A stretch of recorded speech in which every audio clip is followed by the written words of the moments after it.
পরিস্থিতি নিয়ে যথেষ্ট উদ্বিগ্ন রাজ্যের মুখ্যমন্ত্রী মমতা বন্দ্যোপাধ্যায়। তিনি রাতভর উত্তরকন্যা থেকে নেপালের অশান্ত পরিস্থিতির দিকে নজর রাখেন এবং নেপালের পরিস্থিতি একটু স্বাভাবিক হলেই, একটু শান্ত হলেই তিনি প্রতিশ্রুতি দিয়েছেন নেপালে যারা রাজ্যের পর্যটক রয়েছেন তাদের ফিরিয়ে আনবেন।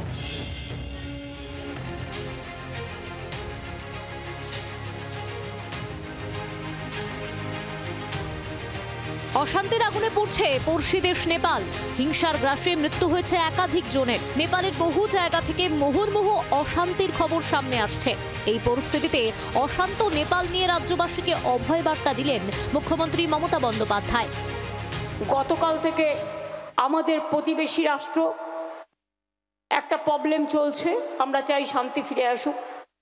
আমি হোল নাইট উত্তরকন্যায় ছিলাম, তার কারণ যাতে কোনো রকম আমাদের দিকে কোনো প্রবলেম হলে সেটা যাতে আপনারা নিশ্চিন্তে ঘুমোতে পারেন এবং আমরা আমাদের প্রশাসন সেটা দেখে নিতে পারি।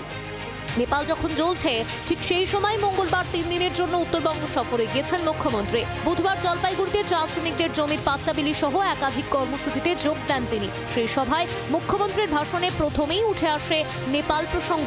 মুখ্যমন্ত্রী জানিয়েছেন 2-1 দিনের মধ্যে নেপালে যাওয়া বাংলার পর্যটকদের নিজের উদ্যোগে ফিরিয়ে আনবে রাজ্য। টুরিস্ট যারা গেছেন, আমি জানি অনেকে ভ্রমণ যাত্রী বেড়াতে গেছেন, তাদের আমি এটুকু বলবো যে আমরাও রাজ্য সরকার থেকে টেক আপ করেছি যাতে তারা 1 দিন 2 দিন অপেক্ষা করুন, আস্তে আস্তে আপনাদের ফিরিয়ে নিয়ে আসবো। চিন্তা করবেন না, এক্ষুনি তাড়াহুড়ো করতে গিয়ে কোনো বিপদের মধ্যে পড়বেন না। উত্তরবঙ্গ থেকে নেপালের দূরত্ব খুব বেশি নয়, তাই সীমান্ত এলাকার বাসিন্দাদের সতর্ক থাকতে বলা হয়েছে। এই পরিস্থিতিতে মঙ্গলবার মুখ্যমন্ত্রী উত্তরবঙ্গে পা রেখেই রাতে চলে যান উত্তরকন্যায়। সেখানে বসেই গোটা পরিস্থিতির উপর নজর রাখেন। পুলিশ ও প্রশাসনিক আধিকারিকদের থেকে বিস্তারিত খোঁজ নেন। শান্তি ফিরলে বৃহস্পতিবার শহরে ফিরতে পারেন মমতা, নইলে সিদ্ধান্ত বদল। এখন কালকে যাওয়ার চেষ্টা করবো, এখন কি করি, যদি সেটেল না হয় তাহলে হয়তো আমাকে থেকে যেতে হবে, আর যদি সেটেল হয় তবে আমিও। তার কারণ হচ্ছে আমাদের তো একটা দায়িত্ব বোধ আছে এবং তোমরা দেখেছো যখনই কোনো প্রবলেম হয়েছে তখন কিন্তু দুদিনে সাথী হওয়ার চেষ্টা করছে। সীমান্ত পরিস্থিতি খতিয়ে দেখতে বুধবার দার্জিলিং এর পানি ট্যাঙ্কিতে পৌঁছান রাজ্যপাল C V Ananda Bose. Certainly assess the situation with our security forces guarding the border and also talk to the people in the border areas.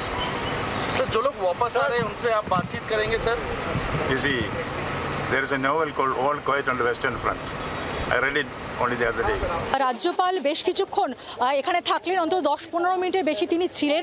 তার সঙ্গে এসএসবির আধিকারিকদের সঙ্গে কথা বলে গোটা পরিস্থিতিটা বোঝার চেষ্টা করেন। তিনি জানাচ্ছেন এই মুহূর্তে অনেকটাই পিসফুল রয়েছেন। গভর্নর তিনি বেরিয়েছেন এবং তিনি যেটা জানালেন, প্রাথমিকভাবে এই পানি ট্যাঙ্কির এই যে সীমান্ত, নেপাল ভারতের যে সীমান্ত, সেটা ভিজিট করার পর তার কি অ্যাসেসমেন্ট, সেই অ্যাসেসমেন্ট রিপোর্ট তিনি কেন্দ্রীয় স্বরাষ্ট্র মন্ত্রকের কাছে পাঠাবেন।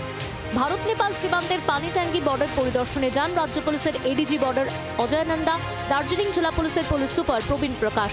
সীমান্তে এসএসবির ডিআইজি মঞ্জিল সিং এর সঙ্গে বর্তমান পরিস্থিতি নিয়ে বৈঠক করেন। এলাকা ঘুরে দেখেন উত্তরবঙ্গ উন্নয়ন মন্ত্রী উদয়ন গুহ ও শিলিগুড়ির মেয়র গৌতম দেব। নারায়ণ পিয়ালি ও শ্রেয়সীর রিপোর্ট, জি 24 ঘন্টা। বাংলার আওয়াজ, বাঙালির আবেগ, জি 24 ঘন্টা।